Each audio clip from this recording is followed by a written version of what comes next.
Let's talk about how to get you more bookings on booking sites. GigSalad, GigMasters, Thumbtack, etc. Come on, let's do it. Now it just seems like I'm trying to stretch that video length out for that YouTube ad revenue. 10 minutes, what's up? This channel's not even monetized yet. All right, play the intro.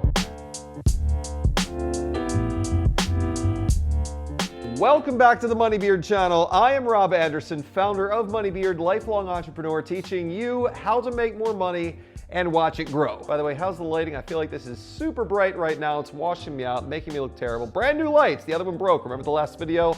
That was weeks ago. All right, let's get into it. Let's talk about booking sites and a few of my strategies for how to get more bookings. I talked a little while ago about how I've made over $50,000 in GigSalad alone. I say that because a lot of people think that there's just not money to be made on these booking sites, especially once your career progresses to a certain point. But I can tell you, I still use some of these booking sites. I still book high dollar gigs. I aim for the really good stuff, but wherever you're at on that spectrum of whatever dollar amount you're targeting, whether you're low end, high end, whatever, there's plenty of money to be made. Today, we're gonna talk about a few more tips that I have for how to stand out on these sites and make you some more money. If you provide event services at all, such as entertainment, photography, a photo booth, really any type of service-based business though, especially if you're just starting out, you should be on at least one booking site. And if you've gotten to this point, you're still kind of asking what I mean by booking sites. I'm talking about the websites where you can go and set up a profile and then have your potential clients find and book you when they're seeking a service such as yours. Your profile on these sites basically serves as an online resume and a showcase of your work, and potential clients do go to these sites with jobs they need completed, which is why they'll be seeking you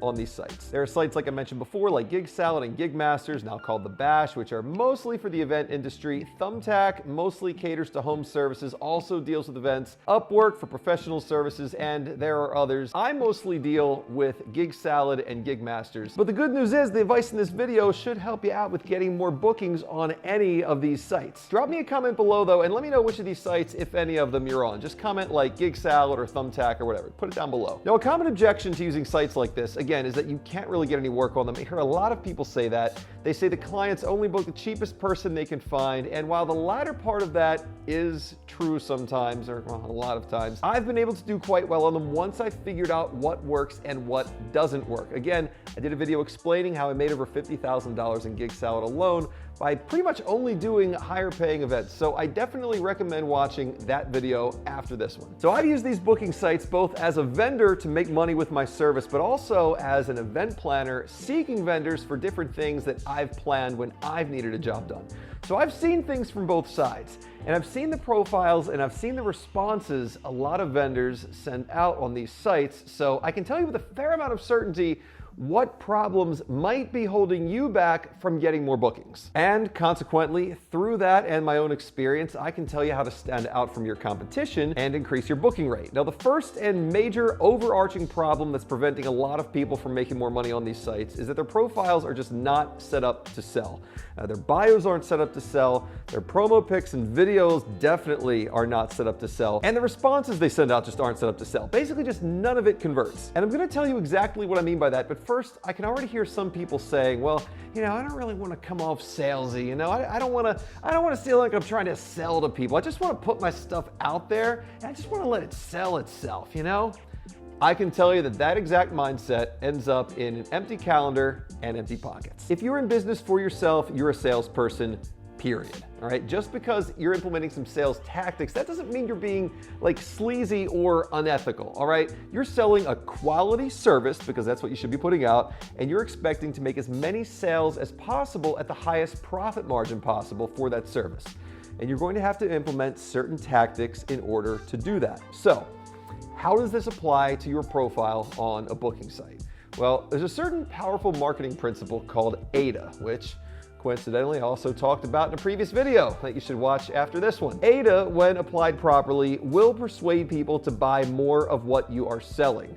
Now, a very brief overview of the 4 steps of AIDA are attention. We're going to grab their attention right away. Interest, we're going to get them interested in the benefits of your service. Desire, we're going to evoke an emotional desire for your service. And action, we're going to ask them to take action and buy your service. Now, I talked about this at length in that video I mentioned, so I won't go over it all again right here, right now, but this principle can and should be applied to every part of your profile, from your bio to your promo pics and videos to the quotes and responses that you send out. If you look at a lot of the profiles that exist out there on these booking sites, the bios usually read something along the lines of, Steve the plumber has been in business for 14 years and is the top plumber in the Baltimore, Maryland area, and Steve is available for all your plumbing needs, and etc., etc. And basically people have already stopped reading by this point because they see this on every profile. The problem here is that you're not getting your client's attention by speaking to their problems. So how about this? If you're a plumber, since I have no skin in that game at all, and you know that your client's main problem as a plumber is them needing help with bathroom remodels. So how about, is your bathroom remodel driving you nuts? I can help. You can see already, hopefully, how that's a much better way to start off a profile. And this principle can be applied to any industry or service, no matter what you're selling.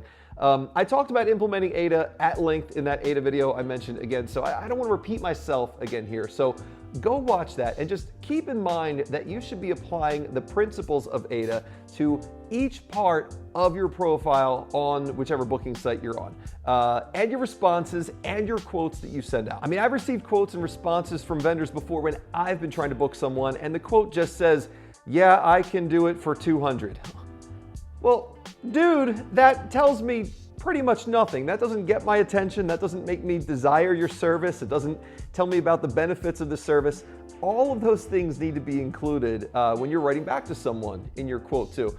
So again, after watching that video, just keep that in mind and think about structuring responses in a way that implements all 4 steps of the AIDA system. By the way, remember what we don't do on this channel. We don't just do this. We don't just talk, all right? We call people that just talk, don't take action. All they do is talk. We call them professional speakers.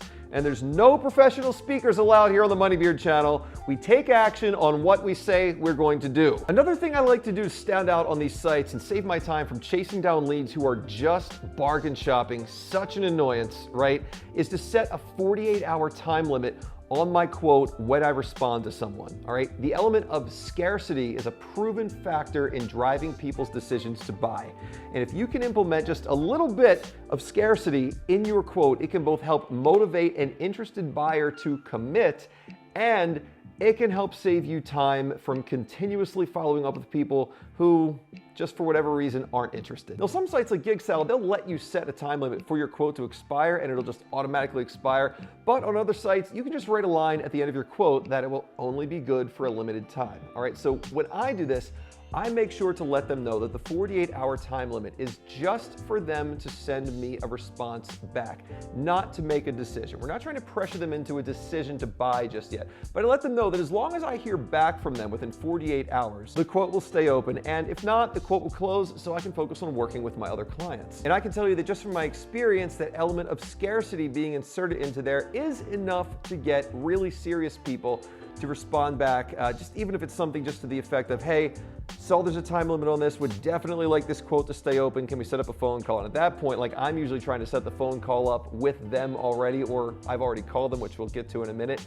But that scarcity definitely helps motivate people. Getting back to speaking about each part of your profile though, your pics and videos need to show the results of your work, if applicable, or great video of you in action doing what you actually do for a real audience, if that applies to what you do. You should have before and after pictures where a client can see that you have solved the problem that they are facing for someone else already and done a great job with it, all right? And if before and after pictures don't really apply to your service, you should have one great video of client testimonials. If you don't have the ability yet to get a video of a real performance or testimonials yet, I covered how to do that at length in my video on how I'd start my business over from scratch.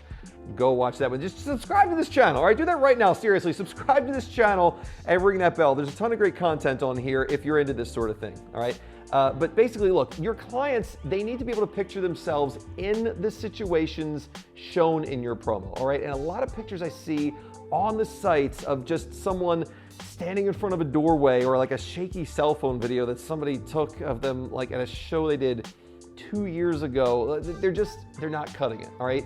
Social proof goes a long way when people are making a purchasing decision. Social proof being things like reviews, any sort of client testimonials, really. Anything to show that other people have enjoyed what you've done is social proof. It could be a social media following, something to say, hey, there are other people out there who have taken the risk and given me money for this before, and look how much they enjoyed this, and they say so. That's social proof. That is so strong in motivating someone to make the decision to purchase. All right, so any proof that you can show to potential clients that you've got experience handling the type of job they are requesting, it'll just go a long way in getting you booked. I always like to follow up with an email or a phone call just after I've quoted them, just to let them know that the quote is on the website, and if possible, I like to chat with them for a bit about their event. Try to start fostering that relationship with them. And this can be a bit tricky though, all right? Because nobody likes sales calls, right? Nobody in the history of ever has looked forward to the phone ringing and had someone on the other end trying to sell them something. And what compounds this issue is that a lot of other people, like your competition, are catching on to the fact that they can increase their chances of getting booked by making that phone call to the client, all right? So if you've quoted them a couple hours after they've sent their request, if the client sent the request, a couple hours passes by, then you send them a quote, it's actually likely that several other people may have already called that client first, and the client, they're just kind of over getting called at this point, which is why it's always important, and this is another point, to respond right away when you get a request, just as soon as you can. The times I respond right away, and I know I'm the first one to quote and call someone, is when I get them on the phone and I give them a call and I get on the line, tell them who I am, why I'm calling in response to their request, and they say, wow, I just put that request in. That was fast.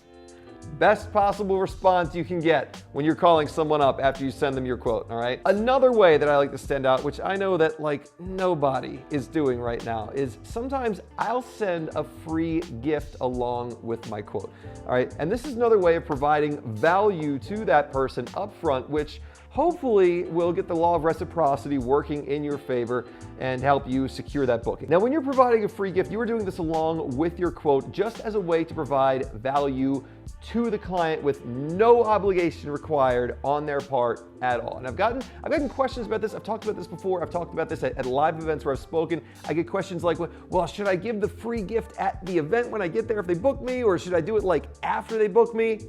No.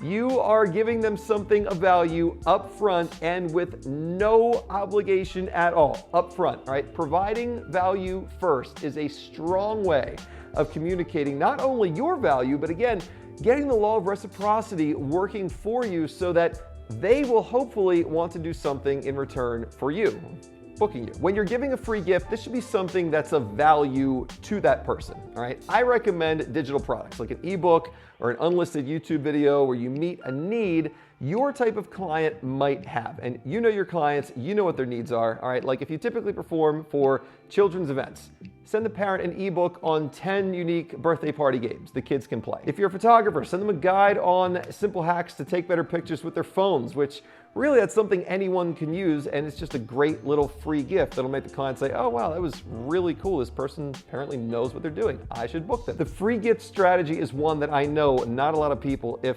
any, are doing. It'll definitely help you stand out from the crowd though. And my final piece of advice for standing out on booking sites is by increasing the amount of reviews you get once you do start getting booked. Again, social proof goes a long way in driving sales. And if your leads can see at least a few great reviews from your previous clients, they're going to be much more likely to book you. I just said this, but I'm saying it again because it's so important. I want to drill this into your head here. Each client you provide excellent service to, okay, I always recommend shooting them an email and letting them know something to the effect of, listen, this is the right way to ask for a 5-star review. Don't just say, can you rate me 5 stars?